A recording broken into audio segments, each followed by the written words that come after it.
राजस्थान के बीकानेर से प्रधानमंत्री मोदी ने आतंकवाद के खिलाफ हुंकार भरी। मोदी ने बताया कि आखिरकार क्यों हमारे सुरक्षा बलों को ऑपरेशन सिंदूर की जरूरत पड़ी।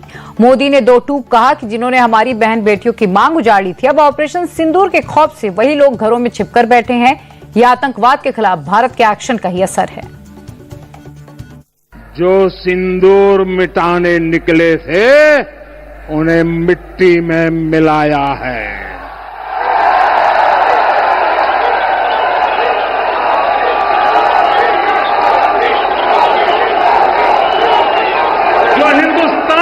लहू बहाते थे, जो हिंदुस्तान का लहू बहाते थे, आज कतरे कतरे का हिसाब चुकाया है।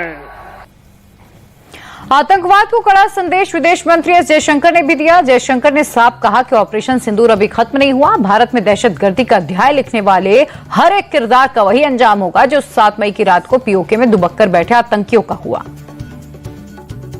The operation continues because there is a clear message in that operation that if there are acts of the kind we saw on April 22nd, there will be a response.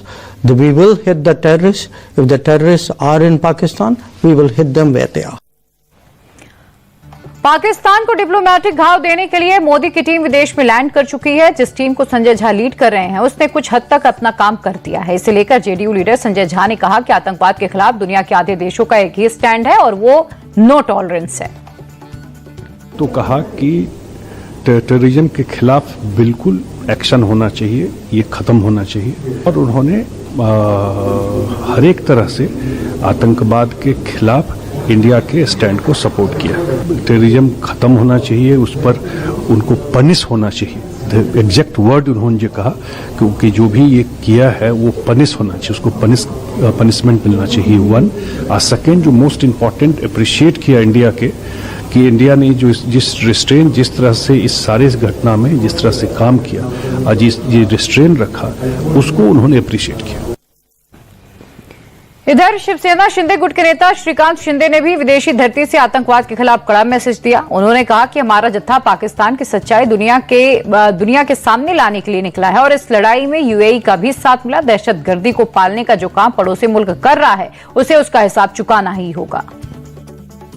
जो मैसेज हमें देना था कि जो नरेंद्र मोदी जी का message है कि zero tolerance against terrorism और एक नया नॉर्मल है। अभी इतने सालों तक हमारे पर हमले होते आए, इस हमलों को हम लोग ने सहन किया और उसको रिटेलिएट भी किया। लेकिन ये जो हमला हुआ, ये पहलगाम पे हमला हुआ, वो सिर्फ हिंदुस्तान पे नहीं, ये ह्यूमैनिटी पे, इंसानियत पे हमला है। एक स्ट्रेट मैसेज उन्होंने दिया है कि ऐसे टेररिस्ट ऑर्गेनाइजेशंस को या टेररिस्टों को पनाह देने वाला देश, उनके साथ हम कदापि खड़े नहीं रह सकते। हम टेररिज्म के अगेंस्ट में हैं और हमें साथ में आकर, ये भी एक मैसेज उन्होंने दिया कि हमें साथ में, सभी देशों को साथ में आकर इस टेररिज्म से लड़ना बहुत जरूरी है।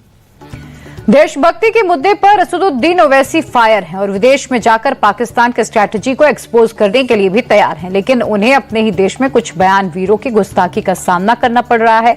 अब ऐसी सियासत को ललकारते हुए ओवैसी ने साफ कर दिया, देशहित के मामले में हम सब एक हैं। अभी हमारे भोपाल के हमारे एमएलए साहब, मेरे छोटे भाई ने खत लिखे और खत में कहा कि ओवैसी साहब, आप हुकूमत के डेलीगेशन में जा रहे हैं हमारे मध्य प्रदेश में, वहां के एक वजीर ने हमारी भारतीय फौज की एक बेबाक हमारी बेटी के ताल्लुक से कोई अनाप शनाप बक दिया। आप जरा पूछ लीजिए गवर्नमेंट से, क्योंकि अगर आप इन ममालिक में जाएंगे तो आपसे सवाल होगा। पहले तो मैं कहना चाह रहा हूं कि दुनिया में कोई ऐसा माइका लाल पैदा नहीं हुआ है जिसके सवाल का जवाब अल्लाह उसके रसूल के सदक़े में ओवैसी ना दे।